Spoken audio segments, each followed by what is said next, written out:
रामायणी 17। जस जीव आप मिले अस कोई, बहुत धर्म सुख हृदया होई। जास बात राम की कही, प्रीत न काहू सो निर्वही। एके भाव सकल जग देखी, बाहर परे सो होय विवेकी। विषय मोह के फंद छुड़ाई, तहां जाए जहां काट कसाई। अहे कसाई छुरी हाथा, कैसों आवे काटो माथा। मानुष बड़ा बड़ा होय आया, एके पंडित सबे पढ़ाया। पढ़ना पढ़ो धरो जन गोई, नहीं तो निश्चय जाहु बिगोई। सुमरण करहु राम का, चाड़ो दुख की आश। तर ऊपर दह चापी हैं, जस कोल्हू कोट पिचास। जस जीव आप मिले अस कोई। साहब कहते हैं जैसा अपना जीव है, जैसा अपना हृदय है, निर्मल सरल निष्कपट, वैसे जब कोई मिले पात्र, तब बहुत धर्म सुख हृदय हुई। तब बहुत धर्म का सुख होता है हृदय में, बड़ा आनंद होता है। कहंता को सुनंता मिले, तभी बचन लगे प्रीति। कहने वाले को जब सुनने वाला मिलता है, तभी वाणी में भी प्रेम लगता है। पात्र ही नहीं है सुनने वाला, तो किसको सुनाया जाए। जस जीव आप मिले अस कोई। सदगुरु कबीर परम तत्व के लिए जीव शब्द का प्रयोग बीजक में बारंबार करते हैं। परम तत्व का मतलब है अंतिमी सत्यता। अंतिमी सत्यता व्यक्ति की अपना स्वरूप है। सादा शब्द उसके लिए जीव है। सदगुरु कबीर ने जहां अपना सिद्धांत और ग्रंथ के नामकरण का प्रसंग रखा, वहां उन्होंने कहा, बीजक बित बतावे जो बित गुप्ता होए। ऐसे शब्द बतावे जीव को, बूझे बिरला कोय। बीजक बित बताता है। गढ़े हुए धन को सांकेतिक शब्दों में लिख करके रखा जाता था। ताम्रपत्र को, उसको बीजक कहते थे। वह बीजक गड़े हुए धन को बताता है। ऐसे शब्द बतावे जीव को। इसी प्रकार मेरे बीजक ग्रंथ के शब्द जीव को बताते हैं, जीव के स्वरूप की पहचान देते हैं। बहुत लोग जीव को अपना स्वरूप नहीं समझते हैं। वह कहते हैं जीव अल्पज्ञ है, किंचज्ञ है, प्रतिबिंब है, आभास है, अंश है। जीव को बहुत गाली दी गई है नाना मतों द्वारा। अरे जीव तो तुच्छ है, जीव तो अंश है, जीव आभास और प्रतिबिंब है। उनसे पूछा जाए कौन कहता है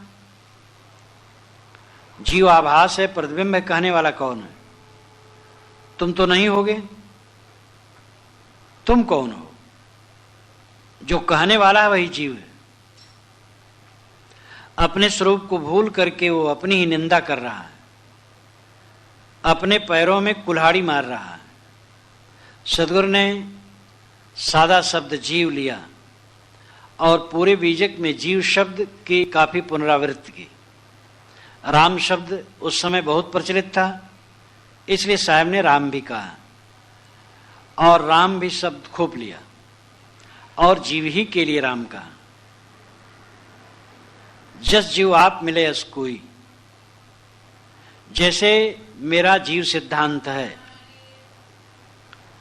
और मैं मानता हूं कि जीव ही परम तत्व है। जीव ही के विशेषण राम, ब्रह्म, ईश्वर, परमात्मा है। प्रकारांतर से शास्त्रों में भी इसकी चर्चा आती है। वेदांती लोग भी कहते हैं जीवो ब्रह्मैव न परः। जीव ब्रह्म ही है, दूसरा नहीं। गीता में कहा गया उपद्रष्टानुमंता च भर्ता भोक्ता महेश्वरः परमात्मेति चाप्युक्तो देहे अस्मिन् पुरुषः परः। इस देह में रहने वाला जो परपुरुष है, प्रकृति से भिन्न आत्मा है, जीव है, वही उपद्रष्टा है। निकट बैठ करके देखने वाला है, इंद्रिय और मन के निकट बैठ करके उसकी सारी क्रियाओं का वही साक्षी है। उपद्रष्टा अनुमंता चा, वही अनुमंता है, राय देने वाला है। उपद्रष्टानुमंता चा भर्ता भोक्ता महेश्वर, वही भरता है, भोक्ता है, महान ईश्वर है, और परमात्मा तो ही परमात्मा है। तो जो जीव है यही शिव है। जीव शब्द सादा है, लेकिन जीव ही अव्यय है, जमा है, नित्य है, सत्य है। सारे विशेषण इसी के लिए हैं।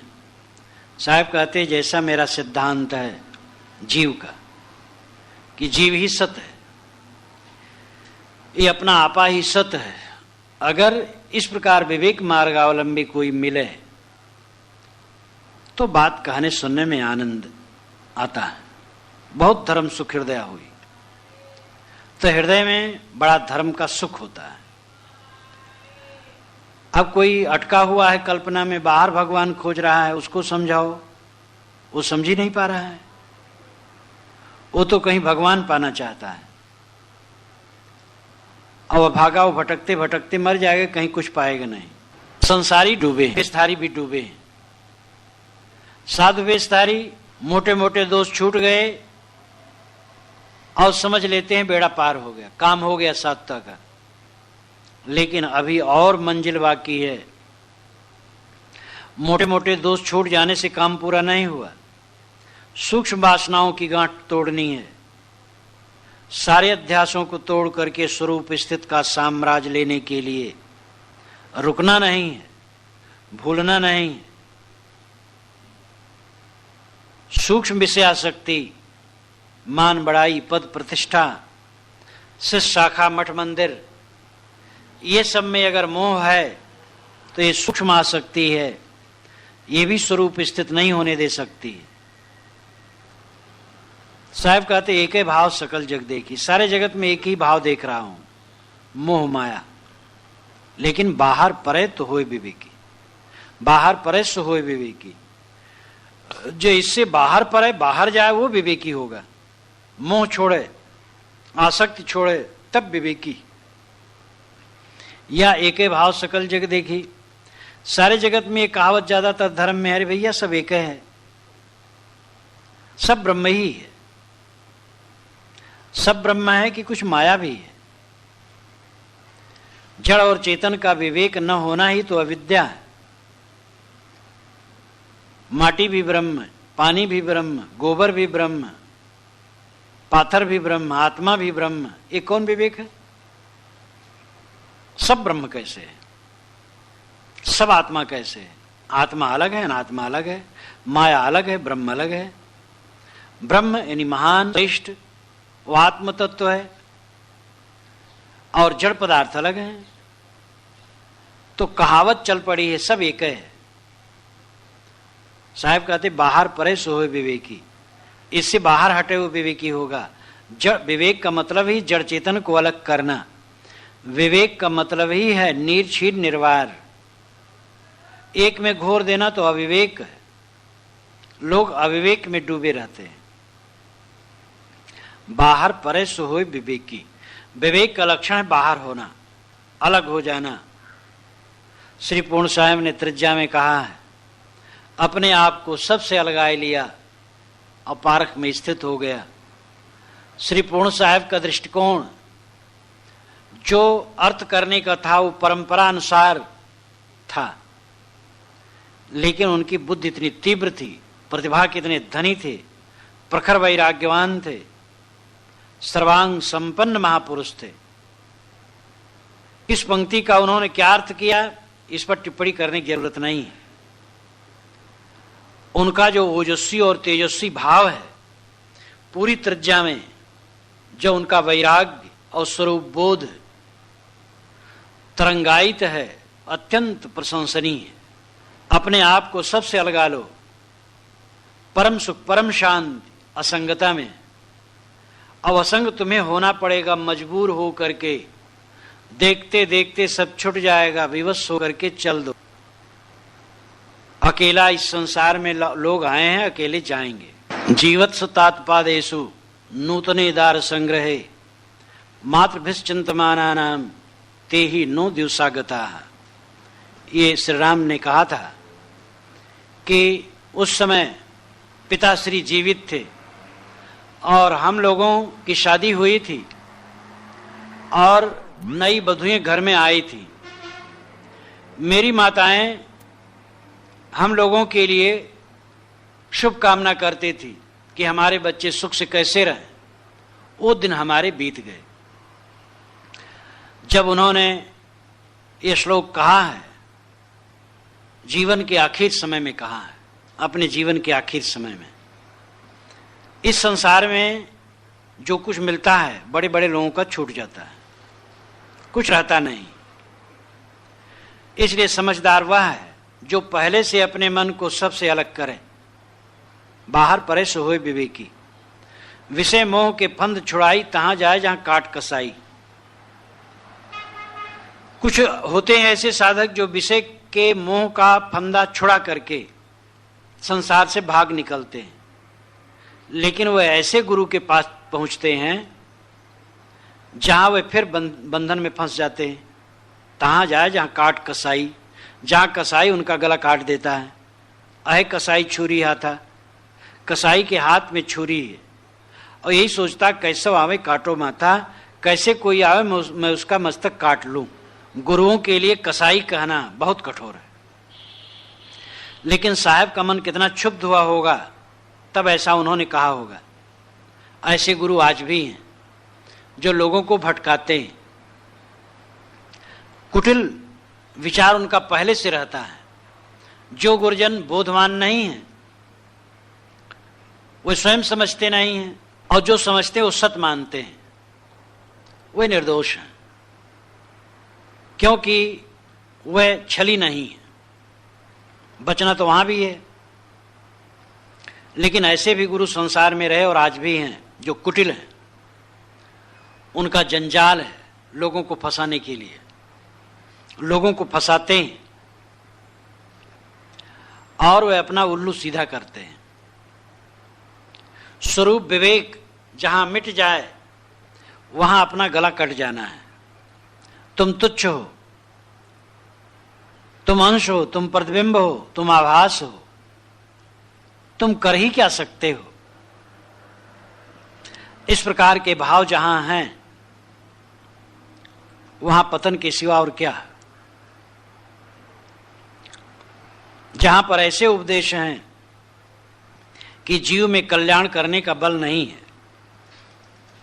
जीव अपना स्वयं उद्धार नहीं कर सकता है,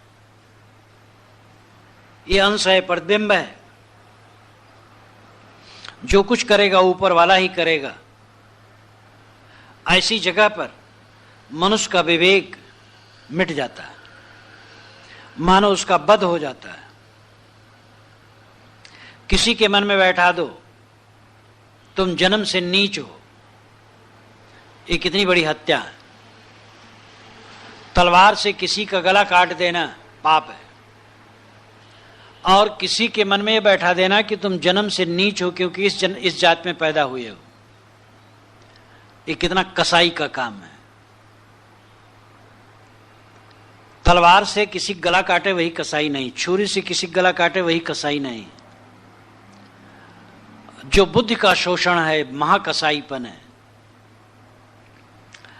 अगर ये बात कही जा रही है कि अमुक वर्ग में जन्मे हुए लोग नीच हैं, तुच्छ हैं, जन्म से ही अछूत हैं, जन्म से ही नीच हैं, ये कितना कसाई का काम है।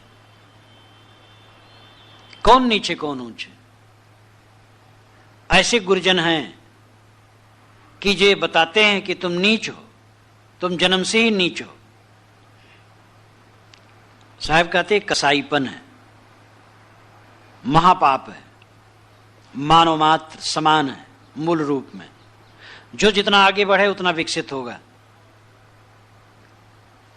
और जीव अपने स्वरूप में पूर्ण है। माया मोह को हटा दे, उसका कल्याण है। अपने कदमों पर खड़ा होकर के मनुष्य कल्याण कर सकता है। मानुष बड़ा बड़ा हो आया, एक पंडित सबे पढ़ाया। संसार में बड़े बड़े मनुष्य हुए, बड़े बड़े प्रतिभावान विद्वान विवेकवान बुद्धिमानों की कमी संसार में नहीं है। विवेकवान न कहना चाहिए, प्रतिभा और बुद्धि के धनियों की कमी नहीं है। विवेक जिनमें हो जाए तो फिर बंधन ही कट जाए। एक ही पंडित सभी पढ़ाया। सभी पंडितों ने एक ही बात पढ़ाई कि तुम अंश हो, तुम तुच्छ हो, और जो बलवान है, सब कुछ करने लायक है, वो कहीं अलग है, उसका पता नहीं। दुनिया के सभी पंडितों ने, बड़े बड़े प्रतिभावान बुद्धिमानों को भी यही पढ़ाया। इसलिए बुद्धि और प्रतिभा किसी काम की न रही। मानुष बड़ा बड़ा हो ही आया, एक ही पंडित सभी पढ़ाया। पंडितों ने सभी पंडितों ने एक ही बात पढ़ाई कि तुम तुच्छ हो, और जो समर्थ है वो तो कहीं अलग है। इसलिए आदमी कुंठित हो गया। आत्म विवेक जगाया ही नहीं गया कि तुम महान हो, तुम अपने कदमों पर खड़े हो, माया मोह को जीत करके तुम कृतार्थ हो सकते हो। ये कहने वाले बहुत कम गुरु रहे। पढ़ना पढ़ो धरो जन गोई, नहीं तो निश्चय जाओ बिगोई। साहब कहते हैं पढ़ना पढ़ो, शास्त्रों को पढ़ो, मैं रोकता नहीं। गुरु मंत्र देते हैं वो ठीक है, उसको भी जपो, लेकिन धरो जन गोई, उसको छिपा करके मत रखो, उसको शास्त्र मान करके गोपनीय मत बनाओ। छान विचार करो, निर्णय करो, ऑपरेशन करो, कौन सी वाणी सच है, कौन झूठ है। विवेकी बनो। गतानुगतिका में मत पढ़ो, भेड़िया धसान में मत पढ़ो। शास्त्रों को पढ़ो, गुरुजनों की बातों को सुनो, लेकिन हर जगह निर्छीर विवेक करो, नहीं तो निश्चय जाओ बिगोई। नहीं तो निश्चय है तुम खो जाओगे। अगर विवेक नहीं जगाए तो डूब जाओगे।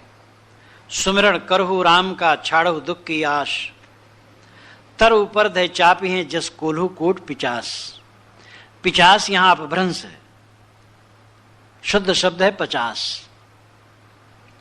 सुमिरण करहु राम का, साहब कहते राम का स्मरण करो और दुख की आशा छोड़ो। जिसको तुम सुख माने वो दुख है, इसलिए साहब उसको सुख नहीं कहते, कहते दुख है। छाड़ो दुख की आश, कहना चाहिए छाड़ो सुख की आस। सुख की आशा छोड़ दो। जिसे तुम सुख मान रहे हो वो दुख है, सुख नहीं है। और सुख ही दुख तुम्हारे लिए बना हुआ है। इसलिए जो सुख का चेहरा है, जिसमें दुख भरा है, उसकी आशा छोड़ दो और राम का भजन करो, राम का स्मरण करो। राम तुम्हारा हृदय निवासी है। हृदय निवासी भी कहने का तरीका है, तुम स्वयं हो। ये आत्मस्वरूप ही राम है। तर ऊपर दे चापी है जिस कोल्हू कूट पिचास। जैसे कोल्हू के 50 फेरों में तर ऊपर बेलन रहती है और उसमें वस्तुएं पिस जाती हैं। इसी प्रकार नाना वासनाओं, नाना मोह ममताओं, नाना प्रकार के अज्ञान में तुम पिस जाओगे अगर राम भजन न करोगे तो। इस संसार से तरने का रास्ता एक राम भजन है। राम भजन आत्मचिंतन, आत्मा ही राम है। मोह का परित्याग करके, वासना का परित्याग करके अंतर्मुख होना, अपनी आत्मा की तरफ लौटना राम भजन है। राम और काम दो है, बाहर काम है, भीतर राम है। बाहर विषयों में मन भटका, मानो काम में उलझ गया। भीतर राम है, अंतर्मुख हुआ, बस राम है। चित्त को बहिर्मुखता से अंतर्मुख बनाओ। ध्यानाभ्यास रोज इसीलिए करना चाहिए। 5 विषयों में मनुष्य का चित्त निरंतर डूबा रहता है। 5 विषयों से हटा करके अंतर्मुख करने की अभ्यासी बनो। बहिर्मुख भी होना पड़ता है जीवन में, लेकिन क्योंकि काम धाम करना है, परंतु आदमी एकदम बहिर्मुखे बन गया है। बहिर्मुखता का काम कर लो। अब अंतर्मुख होने के लिए रोज अभ्यास करो, ध्यानाभ्यास करो, सदग्रंथों का स्वाध्याय करो, ध्यानाभ्यास करो, चित्त एकाग्र करो। एकाग्र चित्त से ही आत्म अनुभव होता है। एकाग्र चित्त में ही चित्त की जलन शांत होती है। आदमी का मन जलता है, विद्वान हो अविद्वान हो, धनी हो निर्धन हो, चपरासी हो राष्ट्रपति हो। स्वरूप ज्ञान बिना, आत्मज्ञान बिना, वासना और माया मोह के त्याग बिना सबका चित्त जलता है। साहब कहते हैं अगर शीतलता चाहते हो तो राम भजन करो, अंतर्मुख हो। तो इस प्रकार इस रामायणी में सदगुरु उपदेश करते हैं कि तुम स्वयं महान हो, तुच्छ नहीं हो।